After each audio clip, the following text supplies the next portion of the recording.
যে প্ৰথম কথা হ'ল কি, জিজ্ঞাসাটো আহিলে আশ্ৰয়লৈ যাবলৈ সেই ঠেকাটো জীৱনত অনুভৱ কৰিব লাগিব যে মই কিবা এটা পোৱা নাই, কিবা এটা নাই পোৱা বুলি অনুভৱ হ'লে কিবা এটা পাবলৈ তেওঁ যাব, হয়নে নহয়? ব্যাসদেৱে অভাৱটো অনুভৱ কৰিছিল কাৰণে কৃষ্ণক পালে, অভাৱ অনুভৱ নকৰাহেঁতেন কৃষ্ণক নাপায়। কৃষ্ণক আনন্দ বুলি বাৰেপতি কিয় কোৱা হৈছে? উপনিষদতো ব্ৰহ্মৰ ব্যাখ্যা কোৱা হৈছে আনন্দং ব্ৰহ্মেতি। ব্ৰহ্মাদেৱেও স্তুতি কৰোঁতে প্ৰথম কৈছে যে ঈশ্বৰ পৰম কৃষ্ণ সচ্চিদানন্দ বিগ্ৰহ অনাদিৰ আদি গোবিন্দ সৰ্বকাৰণ কাৰণম। পৰম ঈশ্বৰ কোন? কৃষ্ণ। তেওঁ স্বৰূপ কি? তিনিটা, সৎ, চিত আৰু আনন্দ। যেতিয়া সৃষ্টি নাছিল তেওঁ তেতিয়াও আছিল, সৃষ্টি আজি আছে তেওঁ এতিয়াও থাকিব, আৰু সৃষ্টি যেতিয়া নাথাকিব তেওঁ তেতিয়াও থাকিব। সৎ। চিত মানে তেওঁৰ সেই দিব্য শৰীৰৰ ওপৰত কোনো ক্ষয় মায়াৰ কালৰ প্ৰভাৱ নাই, কিন্তু আমাৰ শৰীৰটোৰ ওপৰত আছে, হয়নে? এই শৰীৰটো বৃদ্ধি হৈ গৈ আছে মানে আমি মৃত্যুলৈ গৈ থকা নাই জানো? এই জীৱনটো কি? মৃত্যুমুখী যাত্ৰা, হয়নে? এই জীৱনটো মুক্তিমুখী নহয়, বৰ্তমানৰ ধৰাতলত চাবলৈ গ'লে মৃত্যুমুখী যাত্ৰা। কিন্তু ভগৱানৰ শৰীৰটোৰ ওপৰত মৃত্যুৰটো প্ৰভাৱ নাই, সেইবাবে তেওঁৰ শৰীৰটোক চিত বুলি কোৱা হয়। বহুতে আকৌ এইটো ভাবে ভগৱানৰ ৰূপটোতো মানুহে কল্পনা কৰি লোৱা ন, মানুহ দুঠেঙীয়া কাৰণে, দুটা ঠেং আছে, দুখন হাত আছে, সেইকাৰণে ভগৱানজনকো তেনেকুৱা ভাবিলে নহয়। আমি কওঁ ন, বাপেক চাইহে পুতেক, পুতেক চাই বাপেক বুলি নকওঁ, মানে পিতৃ গুণ বৈশিষ্ট্য পুত্ৰৰ জৰিয়তে প্ৰকাশ পায়। ভগৱান কৃষ্ণই সেইবাবে এই শৰীৰটো অসুৰৰে হওক দেৱতাৰে হওক সকলো দ্বিভুজ ৰূপত সৃষ্টি কৰিলে। সেইবাবে কৃষ্ণৰ পাৰিষদ জয় বিজয়ী দ্বিভুজ, হয়নে? তেতিয়াহ'লে কি ভগৱান বিষ্ণু চতুৰ্ভুজ আৰু কৃষ্ণ দ্বিভুজৰ মাজত পাৰ্থক্য আছে নি? নাই। কৃষ্ণ ঘৰত থকা ৰূপটো আৰু ভগৱান বিষ্ণু কাম কৰা সংসাৰৰ যেতিয়া ক্ৰিয়া কৰিবলৈ নিজকে প্ৰকাশ কৰে, সেইবাবে তেওঁৰ হাতত সেই অস্ত্ৰখিনি আছে, হয়নে? সহজ ভাৱত কৈছোঁ। বহুতে আকৌ এইটো কথাটো লাগি থাকে নহয়, বোলে কৃষ্ণৰ দুখন হাত, ভগৱান বিষ্ণু চতুৰ্ভুজ, গতিকে দুইজন বেলেগ বেলেগ। নহয়, কৃষ্ণ আৰু ভগৱান বিষ্ণু অভেদ। আৰু যাই হওক, শেষত কি ক'লে? আনন্দ বুলি। ভগৱানকতো পূৰ্ণ ব্ৰহ্ম বুলি কওঁ, হয়নে? অনাদিৰো আদি তেওঁ। তেতিয়াহ'লে পূৰ্ণ আনন্দ ক'ত আছে? কৃষ্ণত আছে। আৰু কৃষ্ণ যদি পূৰ্ণাত্মা, কৃষ্ণ যদি পৰমাত্মা, পৰমাত্মাৰ অংশ কোন? জীৱাত্মা। জুইৰ গুণ, জুইৰ ফিৰিঙতিটো গাটো থাকে, নহয়নে? জুইৰ গুণটো জুইৰ ফিৰিঙতি গাটো থাকে, তেতিয়াহ'লে পৰমাত্মাৰ গুণ জীৱাত্মাৰ গাটো থাকিব নে নাথাকে? থাকিব। সেইবাবে এই আত্মাটোৱে জীৱনত যি কামেই নকৰক কিয় সব কামৰ আঁৰত নিজৰ আনন্দটোকে বিচাৰি ঘূৰি ফুৰে। প্ৰথমতে আমাৰ সংসাৰ সাধনবিলাক লাগে, ধন টকা পইচা ঘৰ দুৱাৰ ইত্যাদি ইত্যাদি। সেইখিনি মানুহে কিয় গোটায়? যাতে তাক ভোগ কৰিব পাৰে, নহয়নে? ভোগ কৰি তাৰ পৰা কি আশা কৰে? সুখ বা আনন্দ, নহয়নে? আল্টিমেট গ'লটো তেতিয়াহ'লে কি হয়? আনন্দ পোৱাটোৱে নহয় নি? ভাগৱতে এইখিনিতে প্ৰশ্ন কৰিছে, আনন্দ কিয় লাগে? আনন্দ কিয় লাগে? কাৰণ এই জীৱ কাৰ অংশ? পৰমাত্মা কৃষ্ণৰ অংশ। তেওঁ পূৰ্ণ আনন্দৰ আংশিক আনন্দ এই জীৱত আছে। সেইবাবে জীৱই আনন্দক বিচাৰি ঘূৰি ফুৰিছে। যেতিয়ালৈকে পূৰ্ণতাৰ প্ৰাপ্তি নহয়, তেতিয়ালৈকে এই জীৱক সংসাৰখনত একোৱে তৃপ্ত কৰাব নোৱাৰে। ব্যাসদেৱৰ সেই স্থিতিটো উৎপন্ন হৈছিল যে যেতিয়ালৈকে পূৰ্ণ কৃষ্ণৰ প্ৰাপ্তি নহয়, তেতিয়ালৈকে তেওঁৰ মনত স্থিৰতাটো নাই। আৰু নাৰদদেৱে আশ্ৰয়ৰ বাবে সহজ ভাৱত কি দিলে? যে মূৰ উপদেশে লোৱা ভাগৱত শাস্ত্ৰ, প্ৰচাৰক গোবিন্দৰ গুণ নাম মাত্ৰ, শ্ৰৱণ কীৰ্তন মাত্ৰ কৰোক নিশেষ দূৰ হওক তোমাৰ মনৰ মহাক্লেশ। ইয়াত একোটো সাংঘাতিক ডাঙৰ কিবা দৰ্শনৰ কথা নাই, হয়নে নহয়? একদম চিম্পুলকে এটা লাইনত ক'লে কি, যে তুমি ভগৱানৰ গুণলীলাখিনি শ্ৰৱণ কীৰ্তন কৰা, তাতেই তোমাৰ মনৰ অনুতাপটো নষ্ট হ'ব। কাৰণ বেলেগ যদি কিবা বিধি বিধান দিলেহেঁতেন, তেতিয়াহ'লে সেই বিধি বিধানখিনিৰ কোনো ভেলু নাথাকিলেহেঁতেন। কিয় নাথাকে? কাৰণ ইতিমধ্যেই সংসাৰত কোনেও ঢুকি নোপোৱা বিধি বিধানো ব্যাসদেৱে নিজৰ বেদৰ শাখাভেদ কৰোঁতে সমস্ত মাৰ্গত দেখুৱাই দিলে। ভগৱন্তৰ শ্ৰৱণ কীৰ্তন কৰাত পূৰ্ণতাটো কেনেদৰে আছে চাওকচোন। সংসাৰত দুটা আনন্দ আছে, এটা হৈছে ভৌতিক, এটা হৈছে আধ্যাত্মিক। ভৌতিক আনন্দটো প্ৰথমতে পাওঁতেই বহুত ভাল লাগে, কিন্তু লাহে লাহে তাৰ পৰিমাণটো কমি গৈ থাকে। কোনোবাৰ ঘৰত যেনিবা বহুত বছৰ মূৰত কেঁচুৱা এটা জন্ম হৈছে, ভাল লাগিব ন? ইমান দিনৰ মূৰত সন্তান দি জন্ম হৈছে। কিন্তু সেই জন্ম হোৱা দিনাৰ যিটো আনন্দ 2-3 বছৰ পাছলৈ একেই থাকিব জানো? বা থাকে জানো? নাথাকে। আপোনাৰ ঘৰতো নাথাকে, মোৰ ঘৰতো নাথাকে। আমাৰ নিচিনা বয়স পালেতো ভুলতো নাথাকে। কোনোবাই চাকৰি এটা পাইছে, চাকৰিটো পোৱাৰ দিনা ঘৰখনত কেনেকুৱা আনন্দ থাকিব, কিন্তু চাকৰিটো কৰি গৈ থাকোঁতে 3-4 বছৰত সেই পোৱা দিনাৰ দৰে আনন্দটো একেটা হৈ থাকিবনে? নাথাকে। তাৰ পৰা নিৰৰ্থকতাটো দেখুওৱা হোৱা নাই, বাস্তৱিকতাটো দেখুওৱা হৈছে। তাৰ বিপৰীতে নাম গাওঁতে কি গায়? ঘোষা। একেখিনি ঘোষাইটো গাই আছে, একেখিনি কীৰ্তনীটো গাই আছে, একেভাগ ভাগৱতেইটো পঢ়ি আছে। কাৰোবাৰ মুখত শুনিছেনে একেখিনি ঘোষা গাই গাই আমনি লাগিছে, নতুন ঘোষা এভাগ ওলোৱাহেঁতেন?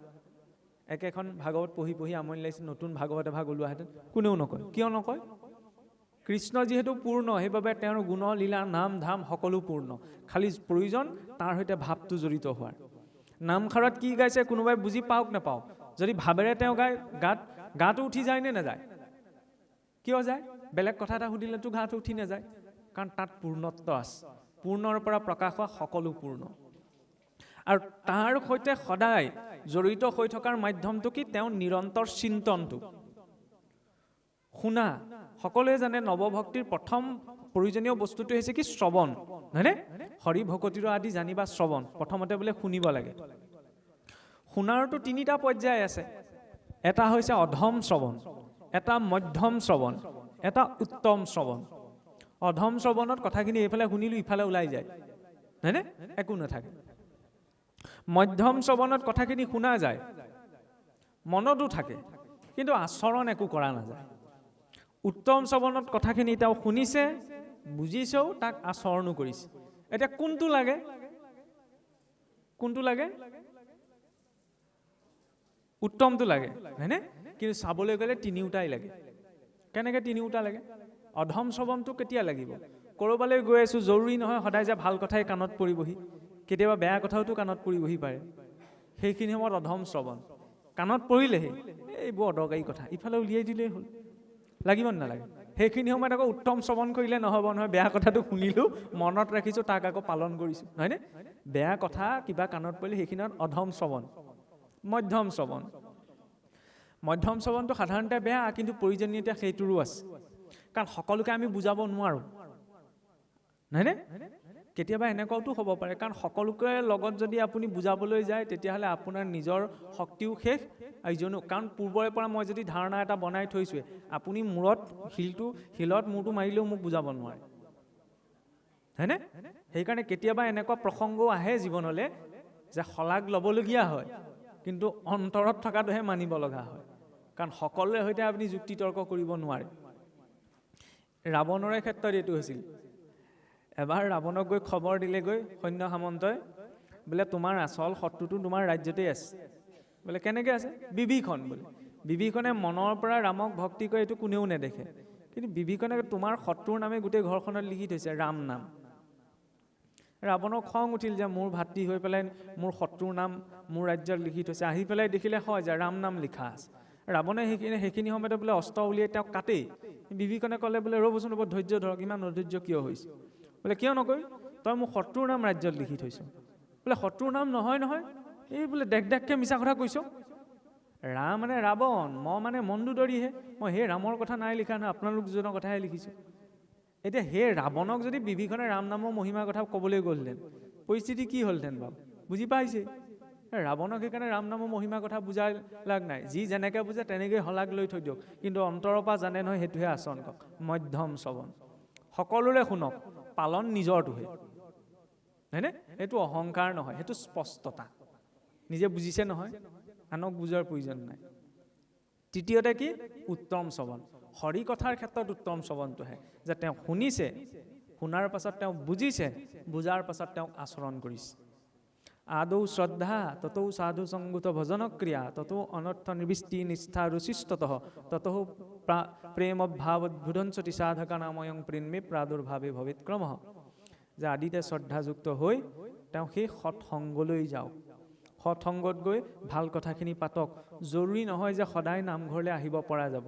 তিনিআলি মূৰলৈতো সদায় যোৱা হয় প্ৰয়োজনত, দোকানখনলৈতো সদায় যোৱা হয়, নহয়নে? বা সেইখিনিলৈ নগ'লেও ঘৰখনৰ মানুহকেইটাতো সদায় বহা হয়। য'তেই নহওক কিয় বহি পেলাই অকণমান দেশ বিদেশত কি হৈছে সেইখিনি পতাৰ লগতে, ভালে বেয়া সোধাৰ লগতে তাৰ মাজত হৰি কথা পতাটো প্ৰয়োজন, হয়নে? পাতিবলৈতো ঢেৰ কথা আছে। বহুতৰ এইটো অভিযোগ থাকে যে কিনো পাতিম আমিতো নাজানোৱে ক'ত কি আছে, তাৰ বাবে কি জানিব লাগিব ন, পঢ়িব লাগিব নিজেই। মই যি ক'ম সেইটো আপুনি বুজাতকৈ নিজেই যদি পঢ়ে চৰ্চা কৰে সেইটোৰ পৰা অধিক বুজা যায় ন। তাৰ পাছত সম্যক ধাৰণা এটা লৈ সৎসংগলৈ। আগতীয়া যদি ধাৰণাই নাই তেতিয়া বুজিবলৈ অকণমান অসুবিধা হয়। কাইলৈ বোলে ছাৰে ক্লাছত ৰুমত এইটো চেপ্টাৰ বহাব, আগদিনাই যদি ছাত্ৰজনে অকণমান চাই যায় বুজিবলৈ সুবিধা হয়, নহয়নে? কিন্তু যদি মোৰ সেই ন্যূনতম চৰ্চা কোনো নাই, তাৰপিছত বুজিবলৈ বহুত টান হৈ পৰে। প্ৰয়োজন নহয় যে ঠগাত থৈ ধুনীয়াকৈ ধুতিখন পিন্ধিয়ে নামঘৰত বা গোঁসাই ঘৰত আমি সদায় গীতা ভাগৱত পঢ়িম, কাৰণ সকলোৰে তেনেকুৱা পৰিস্থিতি নহ'বও পাৰে সদায়, হয়নে? মোবাইলটো আছে নহয়, মোবাইলটোতো পাৰি। আমি কৈ থকাবিলাক বৰকৈ শুনিব নালাগে, কাৰণ নানামুনি নানামত বুলি এনেই কয় নহয়। আৰু যিমান বিশৃংখলতা এই কথাবিলাকে কৈছে, আগতে ইমান বিশৃংখলতা নাছিল। মোৰ কথা ইজনৰ লগত নিমিলে, সিজনৰ কথা ইজনৰ লগত নিমিলে, কাৰণ নিজা নিজা দৃষ্টিকোণটো বহু ক্ষেত্ৰত আহি যায়। মূল সংস্কৃত গীতা ভাগৱত বাহিৰৰ ইউনিভাৰ্চিটিবিলাকতো পঢ়োৱা হৈছে, PDF ডাউনলোড কৰিব পাৰি নহয়। ককা আইতাসকলে ঘৰত পঢ়িব, বাকীসকলেতো মোবাইলটোত পাৰে। PDF এটা ডাউনলোড কৰি যদি দিনটোত যদি 2টা শাৰীও পঢ়িছে বহুত কামত দিব, নিজে বুজিব পাৰিব ন। কিন্তু সেইকণ নহয়গৈ, আমাৰ আকৌ সময় নাই নহয়। কোনে গৈ কি খালে, কোনে গৈ ক'ত কি চালেগৈ, এইবিলাক চাওঁতে সময়টো গুচি যায়, নহয় জানো? ঈশ্বৰে ইমান এটা উত্তম মাধ্যম দিলে, যিটোৰ জৰিয়তে গোটেই পৃথিৱীৰ চুকক কোনে কি হৈ আছে তাক বাৰ্তা পাব পাৰোঁ। মনোৰঞ্জন লাগে, মনোৰঞ্জন কৰিবলৈ যোৱা নাই, কিন্তু পোৱা গোটেই সময়কণ মনোৰঞ্জনৰ বাবে নহয় জানো? নিচা লাগে, নিচা থাকিলেহে মানুহৰ জীৱনটোৰ প্ৰতি অকণমান কিবা এটা আকৰ্ষণ এটা থাকে। কিন্তু নিচা মানে এবটল খাই খোজকেইটা লৰক পৰক খোৱাটো নিচা নহয়। যিটো নিচাই জীৱক উত্তৰণ ঘটাব পাৰে সেইটো নিচাহে লাগে। যিটো নিচাই মানুহক অৱনমিত কৰে সেইটো নিচা নালাগে। পুনৰ কৈছোঁ, এইবিলাক কথা ধৰ্মৰ দৃষ্টিৰে চাব নালাগে যে এইখিনি কথা এই শৰণীয়া ভজনীয়াসকলেহে পালন কৰিব, নহয়, প্ৰত্যেক মনুষ্যৰ বাবে। নহ'লে চাওকচোন, আজিৰ পৰা খ্ৰীষ্টপূৰ্বৰ কথা বাদেই দিয়ক, এতিয়াও যেতিয়া মানসিক শান্তিৰ প্ৰয়োজন হয়, সেই ষ্টিভ জবছে ভাৰতলৈকে আহিছিল, নহয়নে? আজিকালি আমাৰ ইমান আধুনিকৰণ হৈছে যে আমাৰ ল'ৰা ছোৱালীৰ নামবিলাকো কিবা কিবি অদ্ভুত হ'বলৈ ধৰিছে।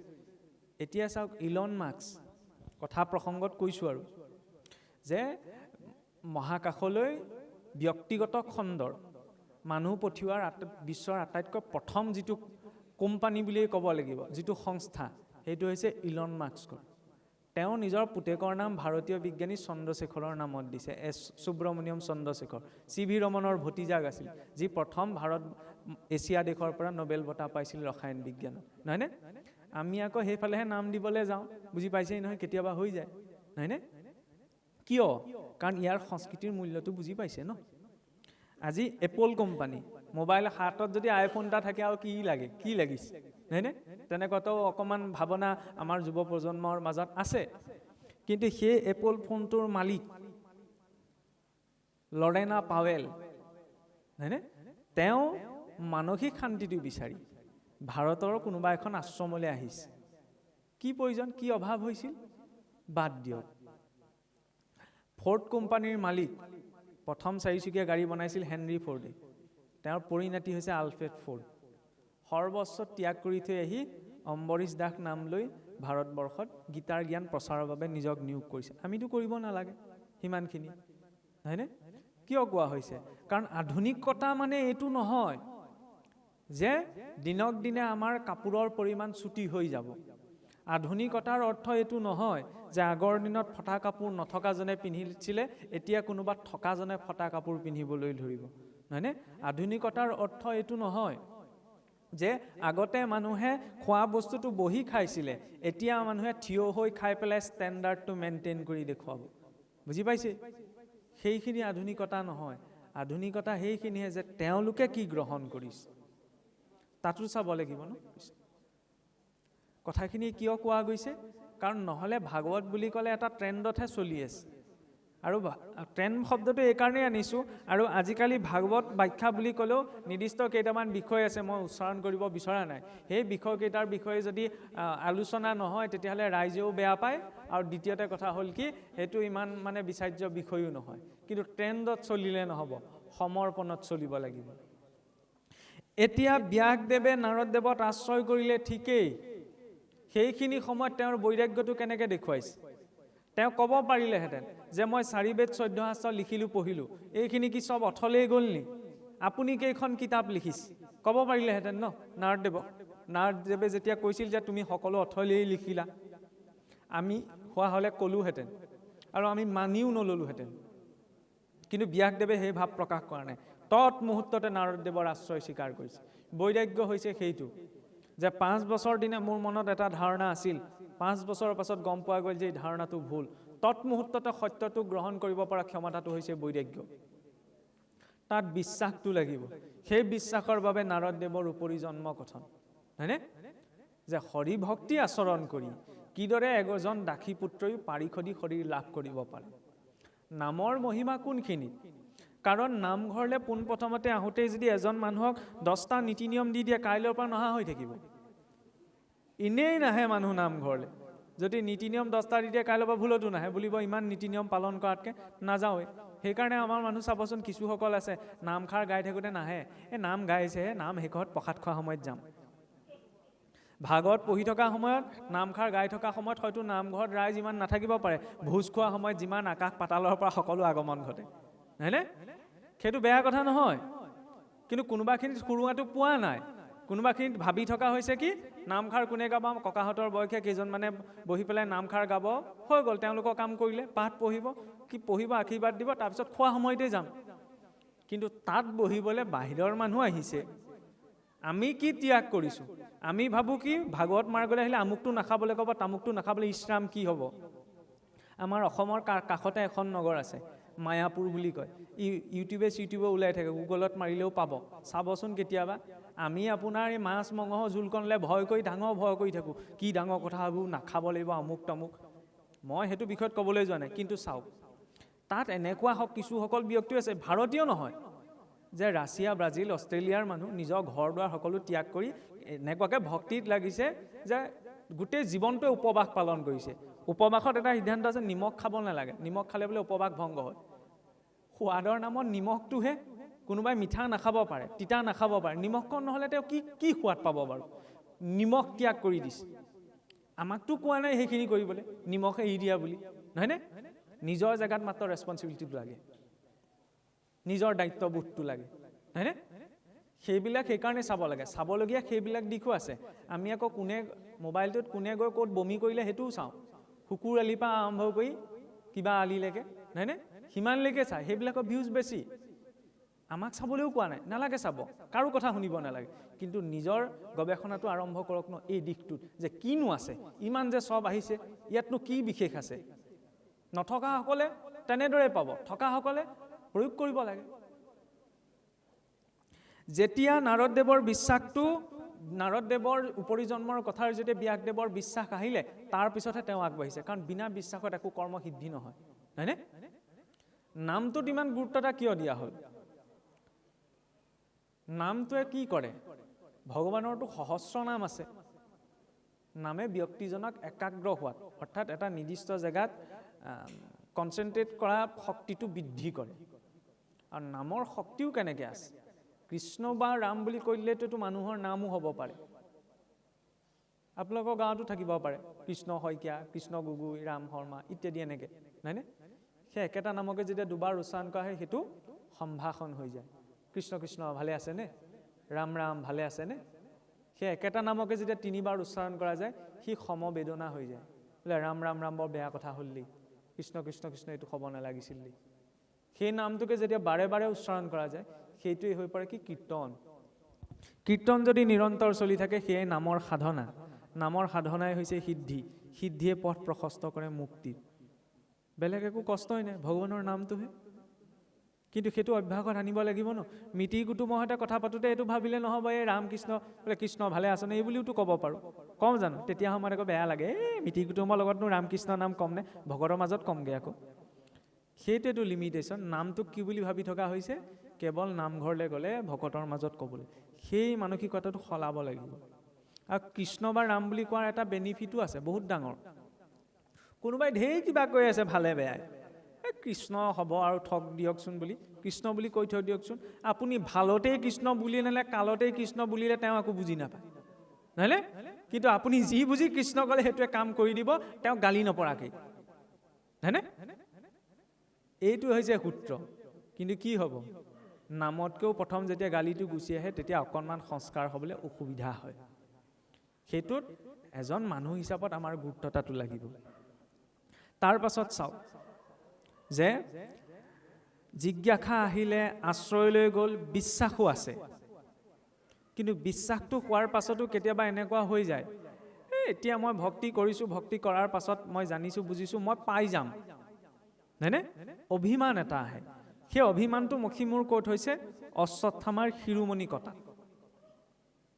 বহুতে এইটো আপোনাৰ সেই মুণ্ডন কৰা নকৰালে টানি লৈ যায়গৈ, কিন্তু সেইটো অধ্যায় দেৱৰ একো প্ৰসংগই নাই, সেইটো এটা বেলেগ এটা বিষয়। অশ্বত্থামা গুৰু দ্ৰোণাচাৰ্যৰ পুত্ৰ, ইমান এজন জ্ঞানী ব্যক্তি, হয়নে? গুৰুপুত্ৰ যেতিয়া জ্ঞানী, কিন্তু মানুহে যেতিয়া পোৱা নোপোৱাৰ কথাটো মূৰৰ ওপৰত তুলি লয়, তেতিয়া হিতাহিত চিন্তা কৰাৰ ক্ষমতাটো হেৰুৱাই পেলায়। প্ৰমাণ কি? এই অশ্বত্থামা ভাবিলে কি, মই যদি গোটেই পাণ্ডৱৰ বংশতে নষ্ট কৰি পেলাওঁ, মোৰ আৰু চিন্তা নাই, দুৰ্যোধনে মোক ঢেৰ ধনে শুনে সা সম্পত্তি দিব। এই কথাটো মোৰতো তেনেকুৱাকৈ সোমাই গ'ল যে দ্ৰৌপদীৰ শুই থকা 5জন পুত্ৰক হত্যা কৰিবলৈ তেওঁ কুণ্ঠাবোধ নকৰিলে, হয়নে? তাৰ বিপৰীতে আকৌ ভক্তি মাৰ্গত কেনেধৰণৰ ভাৱটো প্ৰয়োজন, সেইটো কাৰ জৰিয়তে দেখুৱালে? আই দ্ৰৌপদীৰ জৰিয়তে, যে গুৰুপুত্ৰ বুলি। আৰু দ্বিতীয়তে তেওঁক হত্যা কৰিলে বা তেওঁক বধ কৰিলে অশ্বত্থামাৰ মাতৃয়ে কিমান মনত দুখ পাব, এই কথাটো চিন্তা কৰি অশ্বত্থামাক ক্ষমা কৰি দিলে, হয়নে? আমিতো কোনোবাই ঢকা এটা দিলে ক্ষমা কৰি দিবলৈ টান হয়, তেওঁ মোক ঢকিয়াই থৈছে, তেওঁ মোক কথা এষাৰ কৰি থৈছে, ভগৱানৰ কথা পাহৰি থাকোঁ। কোনোবাই যদি ক'ৰবাত বেয়াকৈ কথা এষাৰ কৈছে, সেইটো সপোনতো মনত পৰে। স্মৃতি শক্তি কাৰো কম নহয়, খালি সেই স্মৃতিটো আমি ক'ত লগাইছোঁ সেইটো নিজক বিচাৰ কৰিলেই গম পোৱা যায়। আৰু আই দ্ৰৌপদীৰ প্ৰসংগ আহোঁতে এটা কথা ক'ব পাৰি, আমাৰ পৰম্পৰাত ৰাতিপুৱা শুই উঠিয়েই গুৰুক আৰু ভগৱন্তক যেতিয়া স্মৰণ কৰা হয়, তেতিয়া 5গৰাকী পঞ্চসতী বুলি 5গৰাকী কন্যাৰ নামো স্মৰণ কৰা হয়। আৰু সেই পঞ্চসতীৰ নামত আই দ্ৰৌপদীৰ নামটোও আছে, যে অহল্যা, দ্ৰৌপদী, তাৰা, কুন্তী, মণ্ডোদৰী তথা পঞ্চকন্যা স্মৰে নিত্যম মহাপাতক নাশনম। এই অহল্যা, দ্ৰৌপদী, তাৰা, কুন্তী, মণ্ডোদৰী, এই 5গৰাকী বোলে পঞ্চমহাসতী। তেওঁলোকৰ দৰে পবিত্ৰতাৰ গুণ যাতে মোৰ জীৱনলৈ আহে, কথাটো টানি অনাৰ উদ্দেশ্য এটা আছে। কাৰণ আজিও কিছু কিছু সমাজত এনেকুৱা এটা ধাৰণা আছে, যেতিয়া এগৰাকী আইৰ কিবা কাৰণত স্বামীজনৰ বিয়োগ হৈ যায়, তেতিয়া কিছু কিছু সমাজে আজিও ভাবে কি, সেই স্বামী বিয়োগ হোৱা আইগৰাকীৰ জৰিয়তে বোলে কোনো মাংগলিক কৰ্ম কৰিব নালাগে। মই অইন উদ্দেশ্যত কোৱা নাই, মই খোলা খুলি কওঁ, এতিয়াও কিছু কিছু সমাজত আছে এইবোলে মাংগলিক কৰ্ম তেওঁৰ হাতে কৰাব নালাগে। এইবিলাক শাস্ত্ৰীয় সিদ্ধান্ত নহয়। কাৰোবাৰ জীৱনত হোৱা ঘটনা এটাৰ বিচাৰ কৰাৰ অধিকাৰ সমাজৰ কাৰো নাই।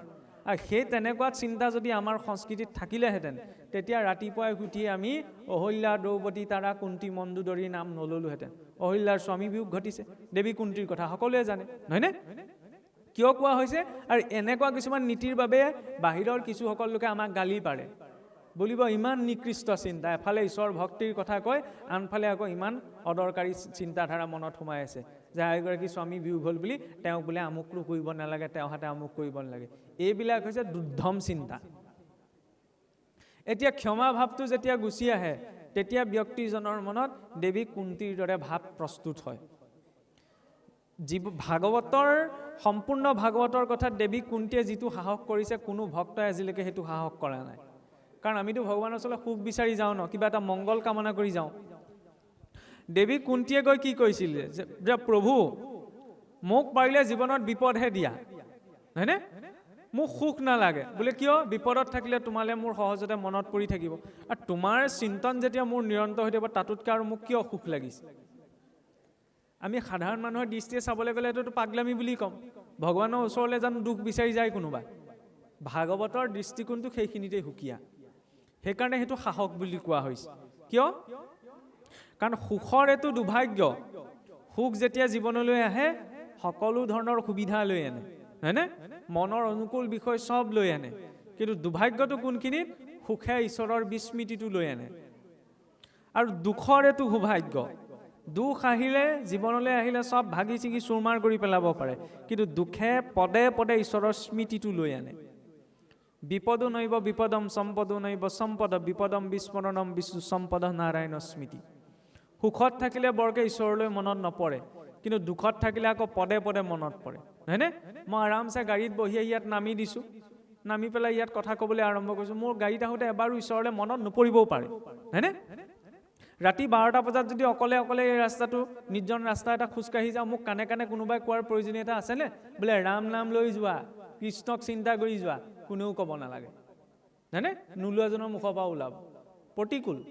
সেইবাবে ভাগৱতে কৈছে, কুন্তী দেৱীৰ স্তুতিত কি প্ৰকাশ পালে, যে প্ৰভু জীৱনত পাৰিলে মোক প্ৰতিকূলতাই দিয়া, কিন্তু তোমাৰ চিন্তনটো যাতে মই এৰ নাখায়, নিৰন্তৰ যাতে তোমাৰ চিন্তন হৈ থাকে, সেইকণ কৃপা কৰা। কাৰণ অন্তিম সময়ত সেইটোহে এই এক্সামটো পাছ কৰাই নিব পাৰিব সংসাৰখনত, হয়নে?